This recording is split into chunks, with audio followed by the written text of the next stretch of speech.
아멘. 은혜로운 찬양 고맙습니다. 우리 함께 기도하고 말씀을 듣겠습니다. 살아계셔서 역사하시는 아버지, 말씀이 육신에 되어 우리 가운데 계신 하나님 고맙습니다.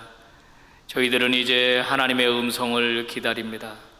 사람이 떡으로만 살 수 없고 하나님에서 입에서 나오는 모든 말씀으로 살겠다고 하셨는데, 이 시간 우리의 마음을 활짝 열고 주의 음성이 들려지기를 원합니다. 아버지, 말씀으로 충만하게 하여 주시옵소서. 지치고 가란 심령 위에 말씀으로 충만함을 베풀어 주시옵소서. 부족한 종을 붙들어 주시기를 원합니다. 하나님의 말씀의 도구가 되게 해 주옵소서. 하나님 말씀만 증거하는 입술 되게 해 주옵소서. 예수 그리스도의 이름으로 기도 올리옵나이다. 아멘. 너희는 나를 본받아라 라는 제목으로 말씀을 증거하겠습니다. 1967년 6월에 중동에서 전쟁이 벌어졌습니다.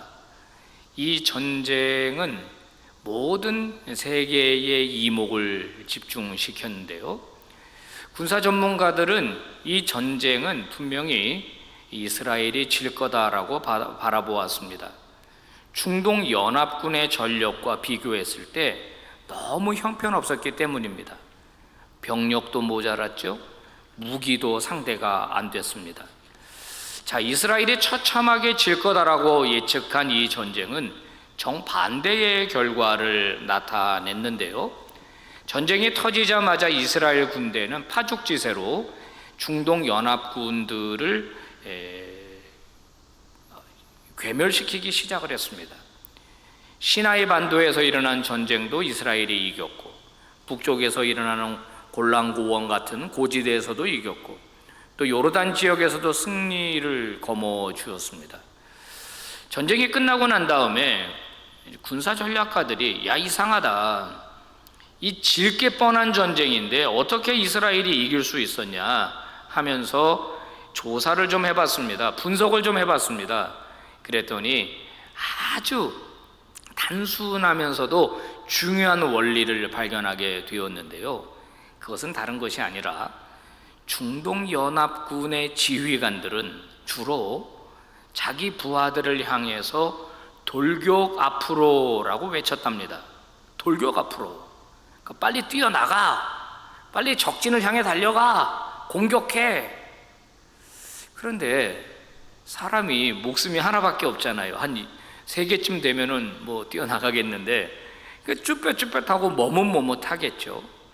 안 나가면 뒤에서 쏜다, 뭐 이렇게 협박도 했을 겁니다.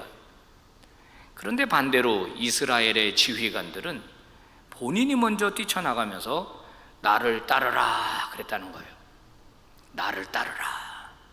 본인이 먼저 솔선수범하면서 적진을 향해 달려가는 자신의 지휘관을 보고 있는 부하들은 함께 뛰어나가는 거죠. 그래서 모든 전쟁을 승리하게 되었다는 겁니다. 전쟁 결과 전사자들을 좀 조사해 보니까 아랍연합군들은 주로 사병들이 많이 죽었고, 이스라엘 군은 주로 장교들이 많이 죽었다는 거예요. 나를 따르라 라고 외치는 지휘관, 그를 따르는 병사들, 그들의 군대가 승리를 거머쥔 것입니다. 여러분, 우리는 주를 따르는 주님의 제자들입니다. 하나님 나라 백성들입니다. 여러분, 우리는 왜 주를 따르는가요? 무슨 목적으로 예수님을 따라가고 있습니까? 잘못된 이유를 가지고 주를 따르는 사람들이 있습니다. 예수님 당시에도 그런 분들이 있었죠.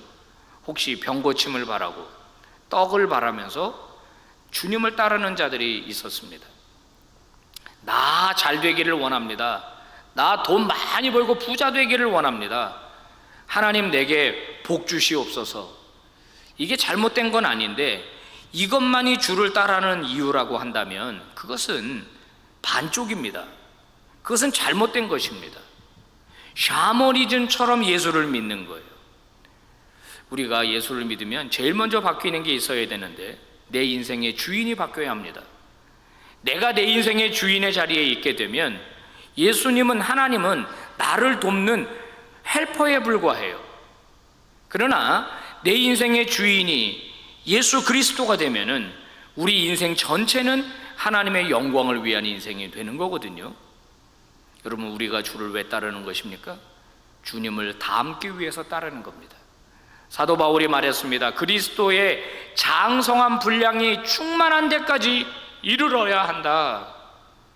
믿음의 초보 단계가 있지만은 장성한 분량이 충만한 데까지 있다. 거기가 어디냐? 바로 예수 그리스도를 닮아가는 것이다.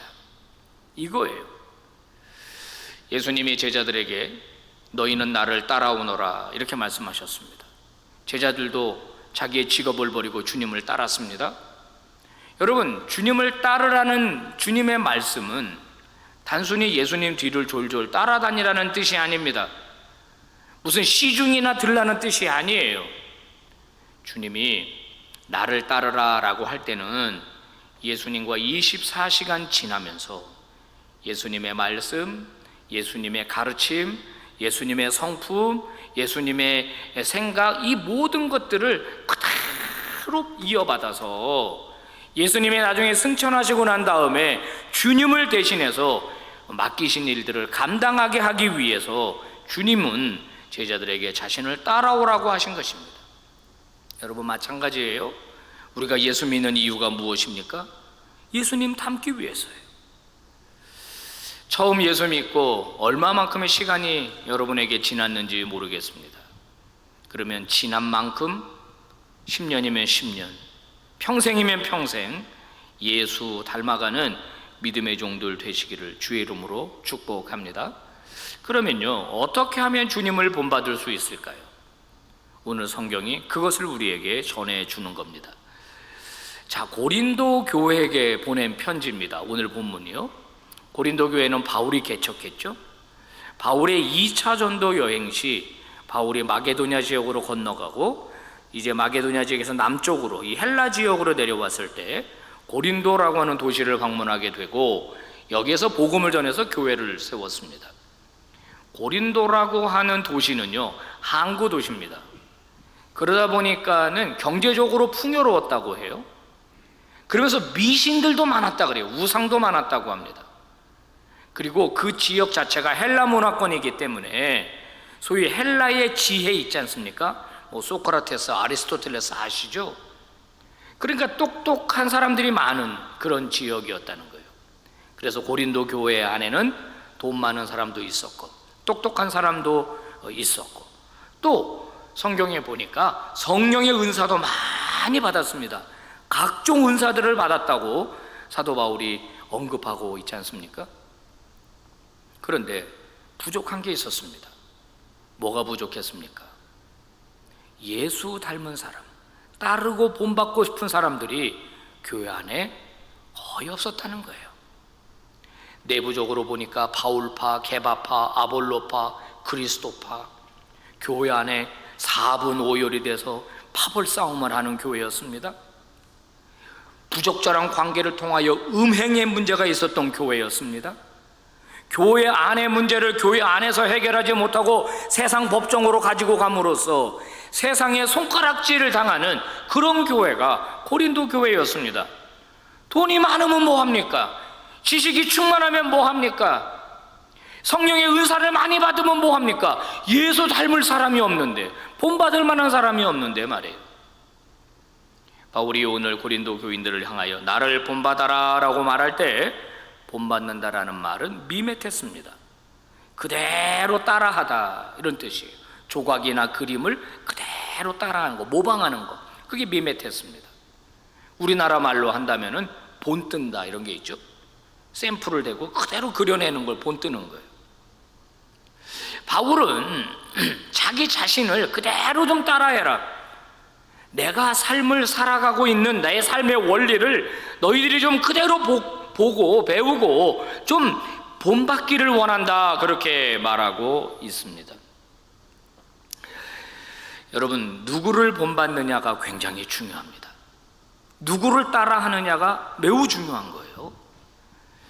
전에 TV를 보니까 그 미국 분인데 그 한국말을 할 때 경상도 사투리를 쓰는 분이 있었습니다. 여러분 알 거예요. 요즘 그분이 무슨 문제가 생겨서 TV 못 나오는데 옛날에 광고도 찍었습니다. 그죠? 한 뚝배기 하실래예 뭐 이러면서 광고도 찍었어요. 재밌었습니다. 저도 처음 볼 때 야, 신기하다. 어떻게 미국 사람이 경상도 사투리를 하나? 여러분 어떻게 그렇게 됐을까요? 한국말을 누구한테 배운 거예요? 경상도 사람한테 배운 거예요. 그러니까 경상도 사투리를 하는 거죠. 만약에 전라도 사람한테 배웠다면요, 어이 한 뚝배기 허여 뭐 이랬겠죠. 충청도인가 이거는? 하여튼가 모르겠습니다. 전라도 사람한테 배웠으면 전라도 사투리를 할 것이고, 충청도 사람한테 배웠으면 충청도 사투리를 할 것입니다. 서울 사람한테 배웠으면 서울말을 했겠죠. 뭘 배우느냐 중요해요. 근데 누구한테 배우느냐 더 중요한 것 같습니다. 여러분 테니스를 배우려고 하실 때 누구에게 배우시겠습니까? 뭐 레슨 한 3개월 받은 내 친구에게? 그게 레슨이 되겠습니까? 제대로 배워지겠어요? 뭐 그 사람이랑 똑같이 치게 되겠죠. 그러나 전문가에게, 프로에게 배운다 하면 달라질 겁니다. 여러 가지가 달라질 거예요. 여러분 예수를 믿을 때도 마찬가지입니다. 주님을 본받고 싶은데, 예수님을 닮아가야 하는데 누구에게 배우느냐, 이게 중요하다는 거예요. 누구에게. 여러분 신앙생활도 배우는 겁니다. 누군가를 보고 배우는 거예요. 그 사람 따라가는 겁니다.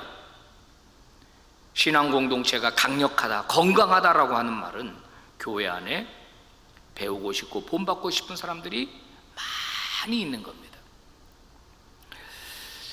지금까지 목회를 하다 보면은 그런 순기능보다 잘못된 케이스도 많이 있습니다. 예수의 제자를 만드는 게 아니라 자기의 제자를 만드는 사람들이 있습니다. 그래서 자기가 교회에서 하는 무슨 일에 대하여 세력을 얻기 위해서, 또 어떤 사람들은 그 사람 본받고 그 사람 따라가는 사람들이 있습니다. 정말 안타까운 경우입니다. 예수를 본받는 게 아니라 사람을 본받고 사람을 따르는 사람들이 교회 안에 있더라는 거예요. 우리 빛과 소금 교회 안에 따르고 본받고 싶은 사람들이 얼마나 있는지 모르겠습니다. 성도 여러분, 여러분은 누구에게 신앙을 배웠습니까? 또 누구에게 신앙을 가르쳐주고 싶으십니까? 어떻게 가르쳐주고 싶으십니까? 자, 오늘 바울은 오해할 만한 이야기를 성경에서 하고 있습니다. 바울은 왜 예수님을 본받아라 라고 말하면 될 것을 자기를 본받으라고 말하고 있는 걸까요? 그렇게 잘났나? 그렇게 완벽한가? 그렇게 뭐 대단한가? 여러분 그렇게 우리가 얼마든지 오해할 수 있지만은 사실은 바울이 그런 의도를 전혀 가지고 있지 않다는 것을 우리가 알 수 있습니다. 바울이 보낸 서신들, 교회들에게 보낸 서신들을 보게 되면은요, 바울이 개척하지 않은 교회, 예를 들면 골로새 지역에 있는 교회나 로마에 있는 교회는 이렇게 나를 본받아라라는 말을 안 하고 있습니다. 쓰지를 않고 있어요. 특별히 본인이 개척한 교회, 본인이 만난 적이 있는 교회, 그저 몇 주에서 몇 년까지 머물면서 그들에게 복음을 전했던 그런 경험이 있는 교회들에게만 이 이야기를 하고 있어요. 목적은 무엇입니까? 그들은 예수님을 만난 적이 없어요. 본 적도 없어요. 그래서 예수를 본받아라 그러면 예수가 누군데요? 그분이 어떻게 사셨는데요? 몰라요. 지금이야 성경이 있고 예수님에 관한 영화도 있고 연구도 많이 됐으니까 얼마든지 소개할 수 있지만은 당시에는 신약 성경 복음서가 아직 쓰여지지 않았을 때거든요. 예수를 본받으라고 하고 싶은데 어떻게? 샘플이 없어요. 그래서 바울은 자기 자신이 예수 그리스도를 닮으려고 부단히 애를 쓰고 예수님이 걸어가셨던 길을 그대로 걸으면서 그렇게 본받으려고 하는 나를 본받아라, 내가 예수님을 본받으려고 하는 것처럼 너희도 나를 본받아라 라고 지금 권면하고 있는 겁니다. 바울이 복음을 전할 때요, 꽤 말을 잘했을 거로 생각하는 분들이 계시더라고요. 언변이 뛰어났을 거다, 여러분, 그렇지 않아요. 바울은 말로 복음을 전하지 않았습니다.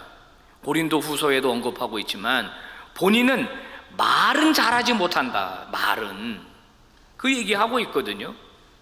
그러면 바울은 무엇으로 복음을 전한 거예요? 삶으로 전한 겁니다. 바울은 자기 자신만을 위한 인생을 살려고 마음먹었다면 얼마든지 자기 자신을 위해서 행복하게 살 수 있는 조건을 가진 사람이에요. 그의 아버지는 꽤 부자였을 걸로 봅니다. 로마 시민권을 갖고 있었고 본인도 태어나면서 로마 시민권을 가졌습니다. 어릴 때 아버지가 예루살렘으로 유학을 보내줬습니다. 대단한 겁니다. 그리고 예루살렘에서 최고의 스승 밑에서 배웠습니다. 그러니까 얼마든지 행복하게 존경받으면서 여유롭게 살 수 있는 사람이 바울이었어요. 그런데 바울은 예수 십자가 복음을 전하려고 수많은 사람들이 예수를 구주로 영접하게 하기 위해서 기꺼이 자기 삶을 다 들여서 때로는 고난당하고 때로는 낮아지고 때로는 다 베풀어 주면서 삶으로 복음을 전한 것이거든요. 나는 빚진 자입니다. 복음의 빚진 자입니다. 마치 엄청난 채무를 짊어진 사람처럼 이걸 다 갚기 전에는 나는 쉴 수 없습니다. 그러면서 그는 최선을 다해서 삶으로 복음을 전했습니다. 여러분, 이 바울과 예수님 사이에는 유형적 일치가 존재하는 겁니다. 예수님은 하늘 보좌를 버리고 이 땅에 내려오셨어요. 그러실 필요가 없는 겁니다. 예수님은 왜 예수님이 굳이 인간이 되셔야 합니까? 왜 굳이 예수님이 인간들의 죄를 짊어지고 그 처참한 십자가에서 돌아가셔야 합니까? 그럴 이유가 없어요. 그냥 예수님은 하늘 보좌에 계시면서 하나님의 법대로 하나님의 공의대로 인간을 심판하시면 돼요. 예수님은 일부러 기꺼이 사랑하셔서 낮아졌고 그들을 살리기 위하여 자신을 희생하셨습니다. 바울도 마찬가지죠. 얼마든지 행복하게 살 수 있었지만 그는 자기 자신의 삶을 내려놓았습니다. 때로는 노예들과 함께 지냈습니다.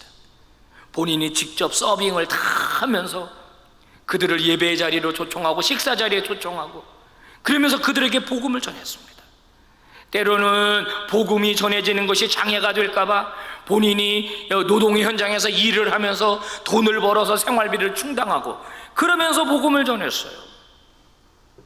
바울 역시 낮아지고 희생하고 타자를 위한 삶, 본인만을 위한 인생이 아니라 다른 사람을 유익하게 하려고 하는 인생을 기꺼이 살았던 거예요.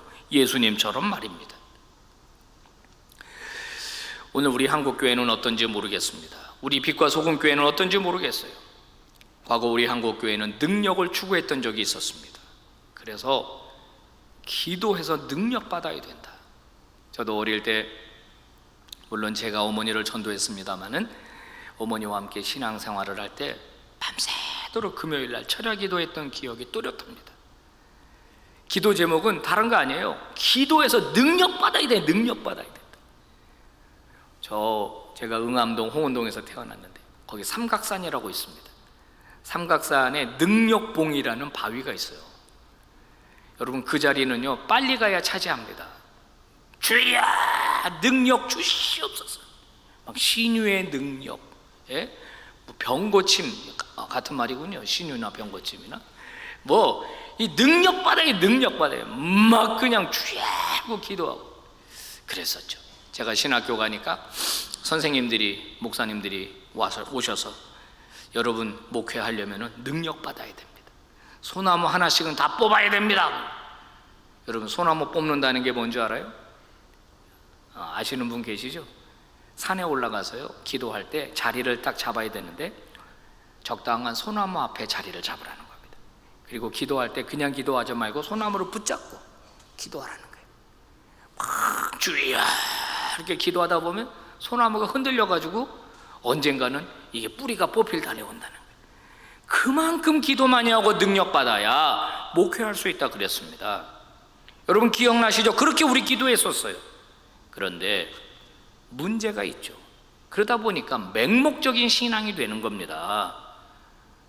그냥 방언을 한다는데 목소리는 할렐루야 홀리보이스가 됐는데 지적인 게 부족한 거예요. 그래서 한국교회 성경 공부 바람이 불었습니다. CCC에서 이제 제자 양육, 이 성경 공부를 배운 목사님들이 이것을 교회에 도입을 했죠. 그래서 그쪽 교회들로 많이들 몰려갔습니다. 설교로 끝나는 게 아니라 불러놓고 마태복음은 어떤 책이다, 창세기는 어떤 책이다, 뭐 시험은 어떻게 이겨야 된다, 많은 성경 공부 교재가 나왔습니다. 성도들이 드디어 똑똑해지기 시작했습니다. 맹목적인 신앙에서 바로 아는 신앙으로 점차 성숙해지기 시작했습니다. 거기다 제자 양육까지 시작이 됐죠. 예수님의 제자는 어떻게 돼야 되는 건가? 역시 제자 양육했던 교회로 많이들 몰려갔고 크게들 부흥했습니다. 그러면 이제 된 건가?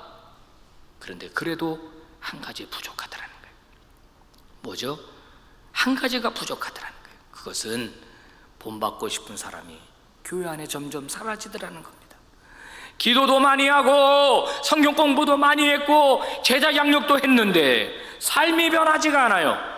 여전히 거칠고 여전히 남 비방하고 여전히 자기중심적이고 여전히 나만 알고 예수 그리스도를 닮은 사람들이 교회 안에서 사라지고 있더라는 거예요.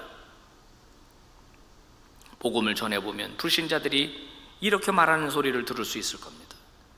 당신들이 전하는 예수 다 알아요. 우리도 다 알아. 그 정도는 다 알아요. 제발 말로만 하지 말고 좀 삶으로 보여주세요.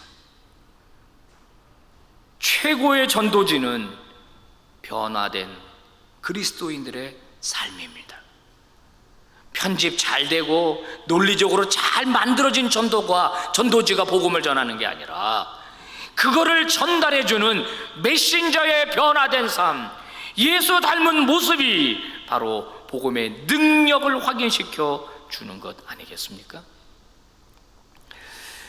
어떤 청년이 결혼하고 싶어서 어느 자매랑 결혼을 해야 되나 그러다가 너무 마음에 드는 자매를 만났어요. 그래서 집에 데려가서 인사를 시켰답니다. 그랬더니 아버지가 너무 좋아하시더래요. 야, 근데 엄마가 아무 말을 안 하는 거예요. 엄마 어때? 괜찮아? 그러니까 엄마가 글쎄 다른 아가씨 없냐? 야,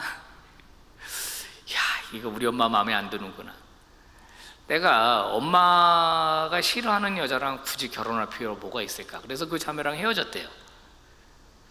그리고 이제 또 한참 지나서 이 정도 이 자매는 엄마 마음에 들겠지. 그래가지고 또 집에 데려가서 인사를 시켰는데 뭐 아버지는 별 말이 없는데 엄마가 또 똑같은 반응을 보이는 거예요. 그래서 이 형제가 완전히 절망했습니다. 나는 혼자 살 수밖에 없다. 우리 엄마 저렇게 까다로워가지고 내가 어떻게 장가를 가겠냐. 그러다가 아이디어가 하나 떠올랐대요. 결혼정보업체에다가 돈을 주고 회원가입을 했답니다. 그리고 원하는 여자를 적으세요 하는 그 난에다가 원하는 여자 그 모든 조건 엄마에 대한 내용을 다 거기 넣었대요. 키도 엄마 키, 성격도 엄마, 몸무게도 엄마, 취미도 엄마, 다 엄마 걸 집어넣었대요. 그리고 이제 얼마 지나지 않아서 이 결혼정보업체에서 연락이 왔는데 당신이 원하는 여자를 찾았다고. 그래서 만났답니다. 저기서 걸어 들어오는데 꼭 엄마가 걸어 들어오는 것 같더라는 거예요. 대화를 했는데 꼭 엄마랑 대화하는 것 같아. 아가씨는 아가씨고 젊은데 모든 게 엄마랑 똑같아요. 그래가지고 이제 되겠지 하고 집에 데려가서 또 인사를 시켰대요. 엄마가 너무 마음에 든다고, 이런 보석을 어디서 찾았냐고, 결혼을 해도 좋겠다고. 그때 갑자기 아버지가 소리를 버럭버럭 지르면서 나는 반대다. 네 엄마 같은 여자 하나면 됐지 내가 둘이랑은 못 산다. 그러면서 아버지가 결사반대를 했다는 거예요. 성도 여러분, 오늘 우리는 누구를 닮았나요? 누구의 모습이 우리에게서 나타나고 있나요? 성경은 하나님의 나라는 말에 있는 게 아니라 능력에 있다 그랬습니다. 능력이 뭡니까? 무슨 능력을 말하는 거예요? 교회는 하나님 나라의 에이전시입니다. 대리점이죠. 그렇게 번역할 수 있습니다. 하나님 나라에 있는 게 교회 안에도 있어야 돼요. 그러면 교회의 능력이 뭐예요? 예수님 닮은 사람이 많은 게 교회의 능력이에요. 그게 우리가 이 세상에 보여줄 수 있는 능력이거든요. 오늘 말씀 한번 고린도전서 4장 15절 말씀 한번 보세요. 같이 한번 읽어볼까요? 시작. 그리스도 안에서 일만 스승이 있으되 아비는 많지 아니하니 그리스도 예수 안에서 내가 복음으로써 내가 너희를 낳았음이라. 아멘. 두 가지 단어를 대조시키고 있습니다. 스승. 교회 안에 스승은 10,000명 있다는 거예요. 10,000명.